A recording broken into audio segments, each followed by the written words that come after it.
امریکہ اور اسرائیل کی جانب سے ایران کے خلاف شروع کی گئی دہشت گردی اب ایک ایسے مرحلے میں داخل ہو چکی جہاں اس کا انجام غیر یقینی اور پیچیدہ نظر آتا ہے۔ الجزیرہ کی رپورٹ کے مطابق اس جارحیت کے اہداف، مدت اور اختتام کے بارے میں واشنگٹن اور تل ابیب کے درمیان واضح اختلافات موجود ہیں، جس کی وجہ سے خطے اور عالمی معیشت دونوں میں بے چینی پائی جا رہی ہے۔ امریکی صدر ٹرمپ کی جانب سے جنگ کے بارے میں متضاد پیغامات سامنے آئے ہیں۔ ایک موقع پر اس نے کہا امریکہ تقریباً جنگ جیت چکا، جبکہ بعد میں اس بات کا بھی اشارہ دیا فوج کے پاس حملے جاری رکھنے کے کئی آپشنز موجود ہیں۔ تجزیہ کاروں کے مطابق اس جلدی میں فتح کا اعلان کرنے کے پیچھے داخلی سیاسی دباؤ بھی کار فرما ہو سکتا ہے، کیونکہ تیل کی قیمتوں میں اضافہ اور عالمی معاشی عدم استحکام امریکہ کے اندر سیاسی رد عمل پیدا کرا سکتا ہے۔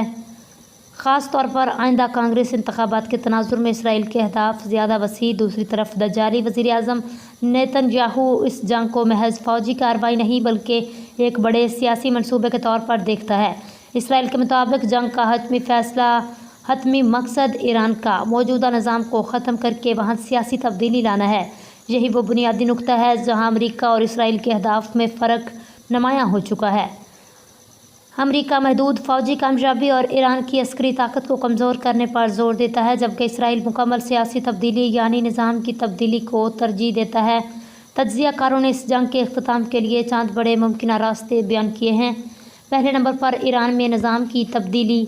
سب سے بڑا اور متنازع امکان یہ ہے جنگ کے نتیجے میں ایران میں عوامی احتجاج شدت اختیار کرے، حکومتی ڈھانچہ کمزور ہو جائے۔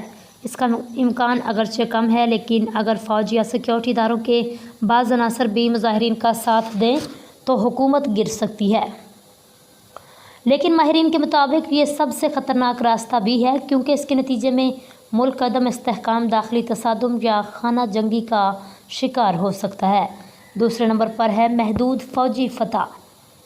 ایک زیادہ حقیقت پسندانہ منظر نامہ یہ سمجھا جا رہا ہے امریکہ اور اسرائیل ایران کے میزائل، ڈرون اور جوہری تنصیبات کو شدید نقصان پہنچا کر جنگ ختم کرنے کا اعلان کر دے۔ اس صورت میں ایران کا سیاسی نظام برقرار رہے گا، مگر اس کی فوجی طاقت کافی حد تک کمزور ہو جائے گی۔ اس صورت میں ایران دشمن کے بنیادی مقصد میں ناکامی کو اپنی فتح مبین قرار دے سکتا ہے۔ تیسرے نمبر پر سفارتی مذاکرات کی واپسی۔ ایک اور ممکنہ راستہ یہ ہے جنگ بالآخر نئے مذاکرات پر ختم ہو۔ جنگ سے قبل امریکہ اور ایران کے درمیان خفیہ مذاکرات بھی ہو چکے تھے، لیکن وہ ناکام رہے۔ ممکن ہے فوجی دباؤ کے بعد ایران کو سخت شرائط کے ساتھ نئے جوہری معاہدے پر آمادہ کیا جائے۔ چوتھے نمبر پر یک طرفہ فتح کا اعلان۔ کچھ تجزیہ کاروں کے مطابق امریکی صدر اچانک جنگ کے خاتمے کا اعلان بھی کر سکتا ہے۔ اس صورت میں امریکہ محدود اہداف حاصل کرنے کے بعد اپنی افواج واپس بلا سکتا ہے، چاہے بنیادی سیاسی مسائل حل نہ بھی ہوئے ہوں۔ پانچویں نمبر پر وینزویلا ماڈل۔ ایک غیر معمولی امکان یہ بھی زیر بحث ہے ایران کے اندر سے کسی نئی قیادت کو سامنے لایا جائے جو موجودہ نظام کی جگہ لے لے۔ تاہم ماہرین کے مطابق ایران کا سیاسی ڈھانچہ اتنا پیچیدہ اور مضبوط ہے، اسے کسی دوسرے ملک کے ماڈل سے تبدیل کرنا آسان نہیں بلکہ تقریباً ناممکن ہے۔ عالمی معیشت پر اثرات۔ جنگ کے نظام کا براہ راست اثر عالمی معیشت اور توانائی کی منڈیوں پر بھی پڑ سکتا ہے، خاص طور پر آبنائے ہرمز کے باعث جہاں سے دنیا کے تیل کی بڑی مقدار گزرتی ہے۔ اگر جنگ چند ہفتوں میں ختم ہو جائے تو تیل کی قیمت تقریباً $65 فی بیرل تک رہ سکتی ہے۔ اگر لڑائی کئی ماہ تک جاری رہی تو قیمتیں $130 تک پہنچ سکتی ہیں۔ طویل اور وسیع جنگ کی صورت میں تیل $150 فی بیرل تک جا سکتا ہے۔ عالمی کساد بازاری کا خطرہ بڑھ سکتا ہے۔ امریکہ اور اسرائیل کے اختلافات۔ امریکی قیادت نسبتاً جلد جنگ ختم کرنے کے حق میں نظر آتی ہے، جبکہ اسرائیل اس مہم کو زیادہ طویل اور وسیع بنانا چاہتا ہے۔ اسی وجہ سے بعض مواقع پر واشنگٹن نے اسرائیل کو ایران کے توانائی کے ڈھانچے کو نشانہ بنانے سے روکنے کی کوشش بھی کی ہے۔ کچھ خطرناک ترین امکان۔ کچھ ماہرین خبردار کرتے ہیں اگر ایران کا ریاستی ڈھانچہ کمزور پڑ گیا تو صورتحال شام جیسی خانہ جنگی میں بدل سکتی ہے۔